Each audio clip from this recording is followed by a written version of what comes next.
Are limited PLR licenses really that important? A limited PLR license means that only a certain number will be sold, after which the product will no longer be available.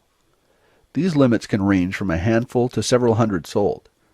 In this article, we're going to look at how important this is to your potential success.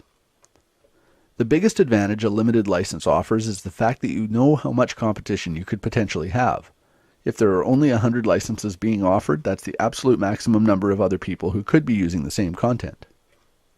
And the fact is, a large percentage of the people who buy the PLR will never do anything with it, so you're really dealing with a lot fewer competitors than it might seem. PLR that's sold with no limit on the number of licenses, however, can continue to be sold for months or even years. Provided you're one of the early buyers, this may not be that big of a problem, but if you come across it after any number of other marketers could have already picked it up and used it in various ways, it can impact your results. Typically, the more expensive the PLR package is, the more important it is to have a limited number of licenses. The reason for this is the percentage of buyers who will actually turn around and implement it is much higher when they're paying more for the rights, especially if they're in the hundreds or even thousands of dollars.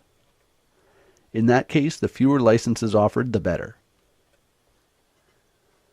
Another factor that can make a big difference in the number of people using the PLR is what kind of rights the buyers are allowed to transfer to other people. If you buy a PLR package that lets you pass along resale or master resale rights, you could potentially have many more people selling it even though they don't technically have full private label rights.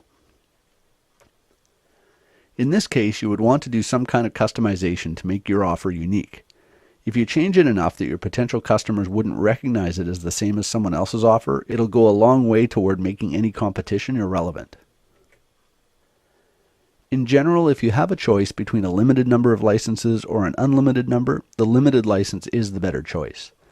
Don't let that stop you from picking up PLR that has no limit on the number sold. Just be aware that you may have to do more work to make it unique.